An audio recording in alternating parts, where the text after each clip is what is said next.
Semana Económica presenta Diálogos de Carrera y del Futuro, con Patricia Canepa. Bienvenidos al podcast Diálogos de Carrera y del Futuro, un espacio creado para inspirar y promover una mentalidad de futuro en el trabajo. Soy Patricia Canepa y una vez al mes entrevisto a personas disruptivas, tecnológicas y emprendedoras que son un ejemplo porque piensan y actúan con una mirada hacia el futuro. Hoy estoy feliz porque tengo como invitada especial a Beatrice Olio, directora general de Centrum Business School de la Pontificia Universidad Católica del Perú, jefa del Departamento de Posgrado en Negocios y directora del Centro de la Mujer de la misma institución. Con 25 años de carrera en Centrum, Beatrice ha recibido múltiples distinciones por su excelencia académica, su liderazgo y su compromiso con la equidad de género y el liderazgo responsable. En 2024, la revista Forbes la incluyó en su lista de las 50 mujeres más poderosas del Perú. Beatrice es miembro del directorio de Women CEO Perú y representante latinoamericana del Board of Trustees de la Asociación de MBAs. Ha sido presidente del Comité Pro Mujer de Concitec Perú, es licenciada en Administración y Contabilidad, tiene un MBA y un doctorado en Administración de Empresas. Bienvenida, Beatrice, ¿cómo estás? Muchas gracias, Patricia. Muy contenta de estar contigo y de que me hayas invitado a este podcast. Yo feliz de tenerte con nosotros. Es mi primera invitada del sector académico, así que estoy feliz de poder compartir tus conocimientos y experiencias de este rubro que es de interés para muchos profesionales. Ahora, Beatrice, hay quienes tienen su vocación definida desde jóvenes y otros que la encuentran en el camino. ¿Cuál dirías tú que fue el momento decisivo que marcó tu vocación profesional? Yo creo, Patricia, que la encontré totalmente en el camino. ¿Ya?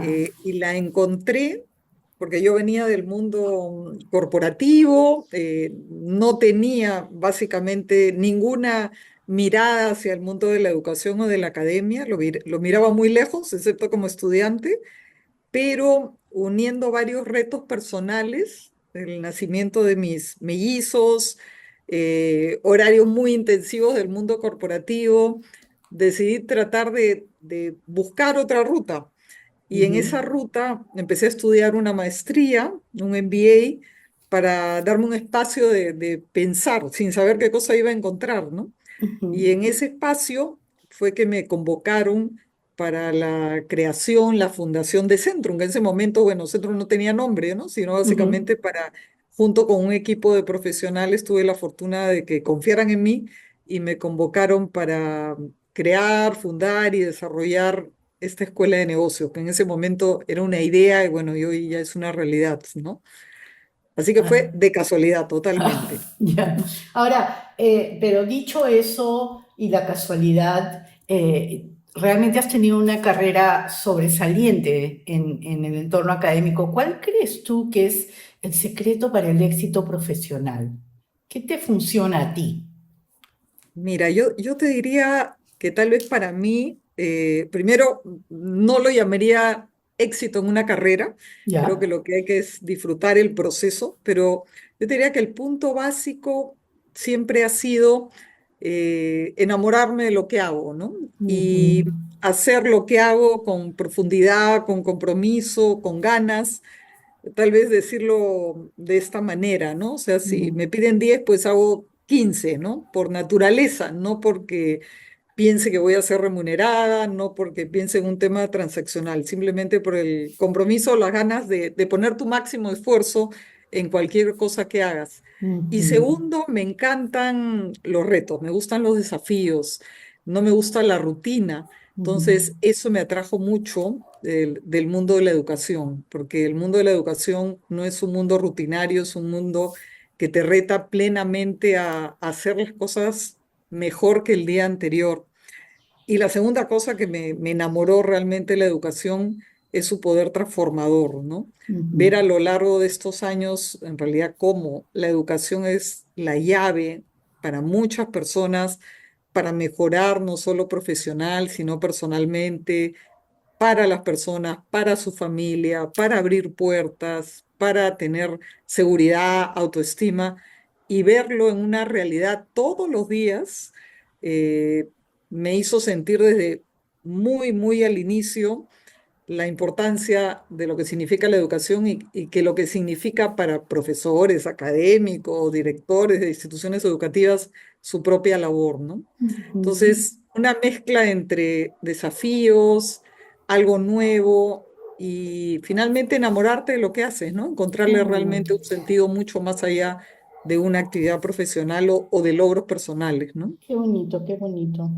Eso del poder transformador, de enamorarte de lo que haces. Ahora, pasaste del mundo corporativo, comentaste al mundo académico.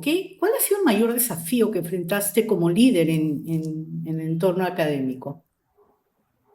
El entorno académico, yo te diría, tal vez el primer desafío al inicio fue realmente entender y aprender del mundo académico, al yo no venir, yo no ser educadora, ¿no? Y es lo que Ujú, pasa en muchas escuelas de negocios, la mayoría de los profesores no es que han estudiado educación, al contrario, o ujú, sea, son especialistas en diferentes áreas o disciplinas del mundo de los negocios, ¿no?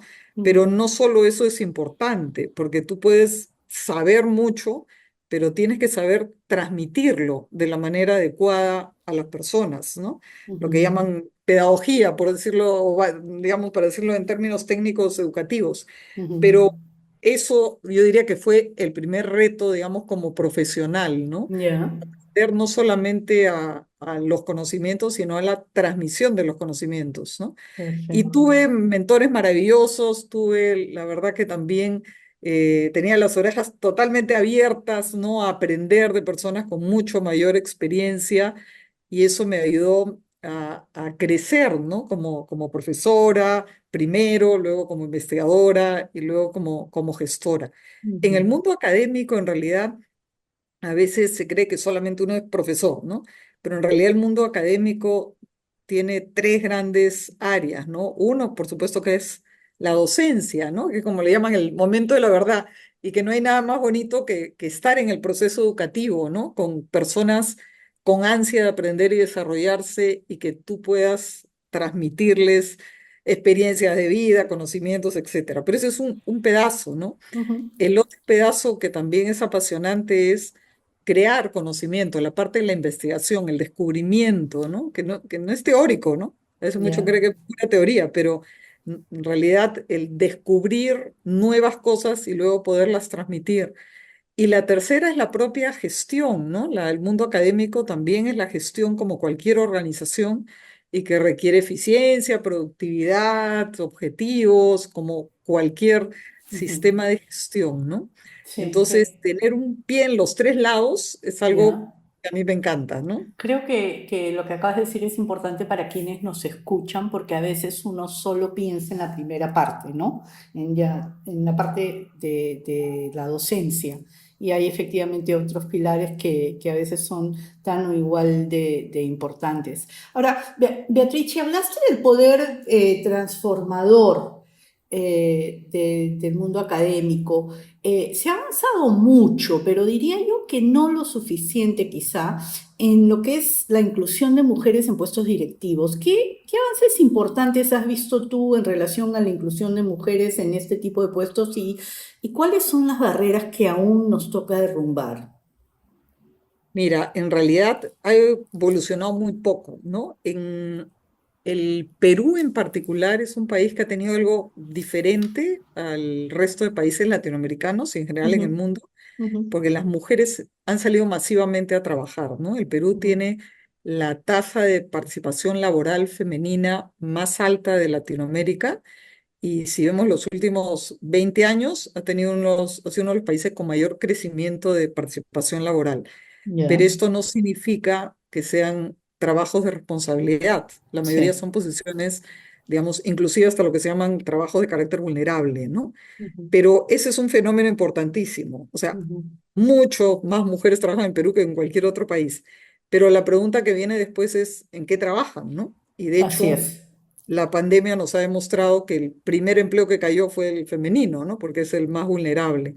De ahí si nos vamos a mirar ya los puestos específicos de responsabilidad en un sentido amplio, porque podemos hablar de liderazgo y referirnos al sector formal, a las empresas grandes, pero Ujú, también podemos hablar de liderazgo en un espacio del emprendimiento, ujú. donde muchísimas mujeres son líderes de pequeños negocios y tienen que ejercer un liderazgo de primer nivel, ¿no? Así es. Pero Bien. si nos vamos a mirar específicamente las empresas grandes y las posiciones de responsabilidad o empresas medianas, yo te diría que el principal reto que tienen las mujeres es algo que lo venimos llamando en una investigación que estamos haciendo este año, los costos invisibles del liderazgo femenino. ¿Y cuáles son? Por ejemplo, danos una idea de dos o tres. Sí, mira, en realidad es un tema que cuando lo empecé a mirar me sentí identificada con muchos de ellos. Ya, Este es un tema, el nombre de costos invisibles, no es un nombre mío, es un nombre de Aristides Vara, que ya. ese director de investigación en la Universidad San Martín, un colega espectacular que estamos haciendo esta investigación juntos. Y básicamente hace referencia a todo el precio que tienen que pagar las mujeres al asumir una posición de responsabilidad. Entonces, van desde temas, digamos, de postergación de la maternidad, menor número de hijos, interrupción de tu carrera, a veces pierdes oportunidades de irte a otro país por temas de balance de vida o lo que te cuesta en términos hasta monetarios, ¿no? Tienes que contratar personas que te ayuden en casa, personas que lleven a tus hijos y los trasladen porque no puedes ir, la Ujú. propia sobrecarga de roles, muchas veces horarios de trabajo que no son compatibles con vida familiar. Ese es un lado, ¿no? De costos Claro. invisibles, pero la lista es larga, ¿no? El Me otro, imagino y me hace pensar, Beatrice, en que si hay una brecha salarial entre hombres y mujeres, siento que es aún más grande cuando pienso en todas estas cosas que has mencionado, ¿no? no, la brecha salarial no es nada, desde mi punto de vista. O sea, y estamos calculando, vamos a calcular el costo, así, Ujú. porque otro tema es, por ejemplo, el likability, ¿no? Así lo llama Aristides, o sea, necesita ser agradable, ¿no? Las Sí. mujeres tienen mayor necesidad de ser agradable, tienen que gastar más en imagen y estética personal, cuando estás en una posición de liderazgo. Ah, Normalmente eres mira. mucho más juzgada por la ambición profesional, ¿no? Lo que a veces se ve en otros como, qué bien, tiene una ambición Sí. profesional, en las mujeres se ve mal, ¿no? Ya. El menos tiempo que tienes para armar tus redes, tus aliados, que es un tema tan importante en el mundo profesional, ¿no? Así es. Hay normas sociales que sexualizan el networking, tienes que invertir más en formación para demostrar tu competencia. O sea, está hasta Ya. demostrado un montón de sitios que la mujer tiene que estudiar el doble para que le reconozcan lo mismo que un hombre, ¿no? Beatrice, es súper interesante lo que me estás comentando y me va a encantar. Este, ojalá puedas compartir el estudio una vez esté publicado, porque creo que va a ser un golazo sensibilizar no solo a los alumnos, sino a la sociedad en general sobre estos costos invisibles. Quería, quería pasar ahora al tema de los emprendedores, los dueños de startups, algunos de los cuales mencionaste previamente, y el tema con las maestrías. Hace unos días leí un artículo que decía, ¿no? O sea, los MBAs tradicionales son para los emprendedores, como que, y hasta el autor hablaba de tres cosas que me parecieron bien contundentes por ejemplo, decían que no necesariamente es así, que los MBAs quizás son más para gente que quiere seguir o la línea corporativa o quiere entrar a una de las top 5, consultoras top 5. ¿Por qué? Por el costo de oportunidad, porque si estás estudiando full time una maestría ejecutiva también te quita tiempo de enfocarte en tu emprendimiento, por ejemplo. O porque también, por los altos costos también, que el precio de las maestrías, que tú puedes terminar invirtiendo ese dinero en el negocio, inyectándolo en el negocio. Y también argumentaban de que se escucha, que muchas de estas personas aprenden más o mejor quizás en la cancha, ¿no? Entonces, ¿quién crees, desde tu experiencia, quién crees que se beneficia más qué tipo de perfil se beneficia más con un MBA tradicional? ¿O en qué situación? Sí, mira, hay un eterno, no diría discusión, ¿no? Pero un eterno diálogo de la pregunta que tú estás haciendo. O sea, realmente la universidad, por decir algo en general, sea maestría o sea pregrado, la Mm, universidad genera empresarios, ¿no? O se generan ujú, solos, ¿no? Y la ujú, universidad no te motiva a esto, porque también nace del pregrado, no solo la ujú, maestría. Pero yo te podría decir que fuera, digamos, de algunas características que los emprendedores tienen y que es un bajo nivel de adversión al riesgo, porque eso es común, no hay ujú. manera de ser Así es, emprendedor y ser altamente adverso al riesgo. claro. eh, yo diría que no es que te va a crear ser emprendedor ni una maestría ni un pregrado, pero sí te va a dar las herramientas para Mm, profesionalizar tu negocio. Entonces, mm, tal vez sí, tú puedas tener ciertas características personales que te lleva a la curiosidad, a la experimentación, porque finalmente el emprendedor es alguien que experimenta permanentemente y innova para mantenerse en el mercado, porque si no desaparecería, pero sí te da una maestría tres cosas desde mi punto de vista. ujú, Eh, por lo menos en Centro lo promovemos de esta manera. Por un lado, lo que te podría llamar el mindset, ¿no? O sea, la ujú, manera de pensar un pensamiento complejo, un pensamiento crítico. El pensamiento complejo es clave para la innovación, porque te permite ver por acá esta idea, sacas la otra idea del otro lado, la juntas, la relacionas y ahí se generan las grandes innovaciones. O ujú, sea, por un lado te da técnicas de pensamiento complejo y te cultiva su desarrollo. Segundo, una maestría te da la praxis, ¿no? En las diferentes disciplinas que necesitas, ¿no? De temas de mercado, de temas de tecnología, de términos de gestión básica de cualquier negocio, en términos de gestión de personas, de operaciones, en fin, ¿no? De las áreas ujú, básicas de cualquier negocio, ¿no? Y también, yo creo que también las maestrías hoy día, muchas también tienen una orientación hacia el componente, llámalo responsabilidad, llámalo sostenibilidad, llámalo impacto, ¿no? Puedes ponerle varios ujú. nombres, ¿no? En Ya, el caso ya. de las nuestras en Centrum, trabajamos mucho lo que hemos denominado impacto positivo, que es básicamente, ten en cuenta el impacto de lo que tú haces, ¿no? En un sentido positivo Ya. cualquier cosa que tú hagas. Entonces, yo creo que si bien tal vez la maestría no te va a hacer descubrir el gran negocio del startup, sí te va a dar herramientas y metodologías que te permiten trabajar el proceso de innovación, el proceso de pensamiento complejo, la capacidad de ejecutar y gestionar tu negocio, profesionalizarlo, porque Ujú. si no, puedes perder plata y ni siquiera te das Perderlo, claro. cuenta, ¿no?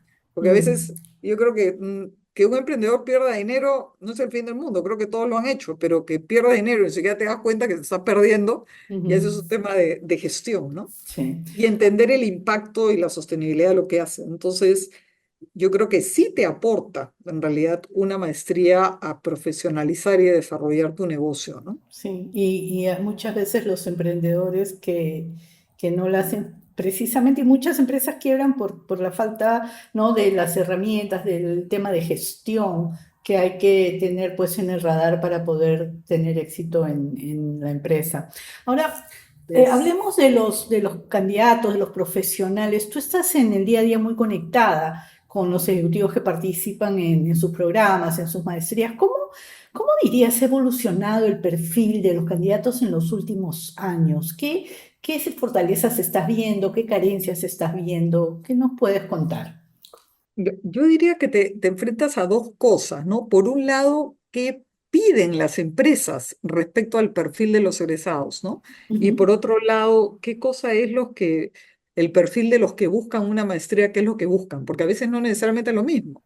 A ujú, veces las empresas buscan una cosa y a veces el que va a una maestría busca otras, ¿no? ujú, Pero desde el punto de vista de las empresas, yo te diría, hoy día las habilidades que principalmente buscan en un egresado de una maestría en negocios tiene que ver con pensamiento crítico, pensamiento analítico, obviamente alfabetismo tecnológico. No concibes a nadie, no es que sea un programador, pero que sí Ujú, pueda entender cómo usar la tecnología en todos los aspectos del negocio, desde ujú, eficiencia operativa hasta innovación, ¿no? ujú, Esperan, sin duda, un profesional con alto nivel de adaptabilidad, flexibilidad, resiliencia, agilidad. O sea, aspectos elementales hoy día en una incertidumbre a nivel mundial, ¿no? Como la que ujú. estamos teniendo, ¿no? Temas también de habilidades de personas, ¿no? Orientación al servicio, ¿no? Al cliente. Yo diría que desde el punto de vista de las empresas, las capacidades técnicas ya sean por hecho que uno las tiene que tener, ¿no? Y Así más es. bien requieren, porque no diría que es el futuro, es el presente, personas con estas capacidades adicionales que te estoy mencionando, ¿no? Ujú, ujú, Ahora, desde el punto de vista del alumno, ¿qué cosa busca, no?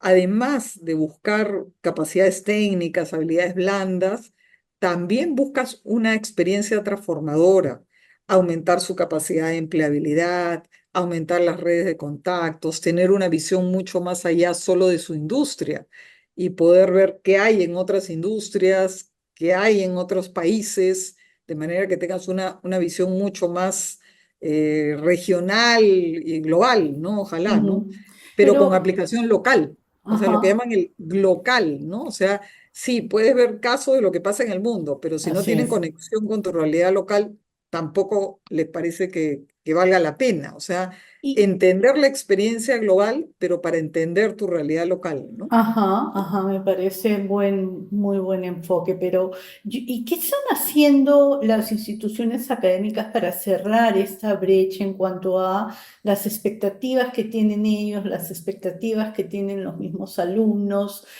Porque sí se escucha muchas veces, me ha pasado, ¿no? Que las empresas dicen, sí, tienen un MBA, pero no aterrizan, no saben la teoría, pero les faltan las habilidades estratégicas, ejecutivas, más allá de todas las que has mencionado, que ciertamente son habilidades del futuro, ¿no? Ujú. En realidad la experiencia no puede ser netamente académica en aula. O sea, una maestría tiene que ser una experiencia integral que transforme tu manera de mirar las cosas, que te enseñe a aprender en realidad, porque Ujú, nunca la maestría pues te va a dar absolutamente todo lo que tienes que saber en 14 ujú, meses, ¿no? ujú, Y ya vas a salir y vas a poder implementar una estrategia en una multinacional, ¿no? Por supuesto que no, pero sí te va a dar la ruta de cómo tienes que tú seguirte preparando, ¿no? O ujú, sea, hoy día los contenidos están en todos lados, ¿no? O sea, hoy ujú. Así día es. los contenidos ya, digamos, no, entras a internet y se acabó el tema, ¿no? Ujú, En realidad, una maestría te da, un lado, te da una curaduría de contenidos, sí, pero te tiene que dar una experiencia, un entrenamiento, ¿no? Respecto a cómo aprender, experimentar, intercambiar. O sea, de manera que tú adquieras esas capacidades analíticas y de ujú. pensamiento que te permita afrontar retos diferentes, ¿no? Así es, así es. El tema del pensamiento crítico, de tener esa visión más abierta, de poder, ¿no? Evaluar las opciones de manera debida, sopesada, para poder tomar mejores decisiones es crítico. Pero yo creo que hay incluso personas que no saben todavía qué cosa es el pensamiento crítico. Entonces, hay que entender bien estas cosas para poder, como decirlo, aterrizarlas en cosas concretas, ¿no? Ahora, Beatrice, ¿qué opinión te merece la estrategia cada vez más frecuente cuando los chicos se van, sobre todo a Europa, porque es una costumbre bastante europea?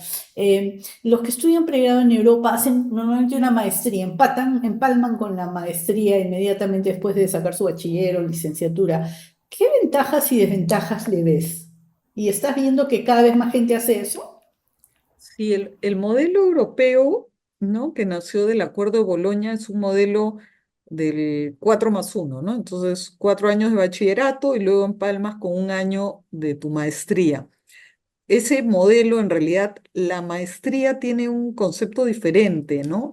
Ya. La maestría, bajo ese modelo de 4+1, tiene un concepto de especialización. Ya. Entonces, hace los 4 años de tu bachiller y el año de la maestría es especializarte en algún área en particular.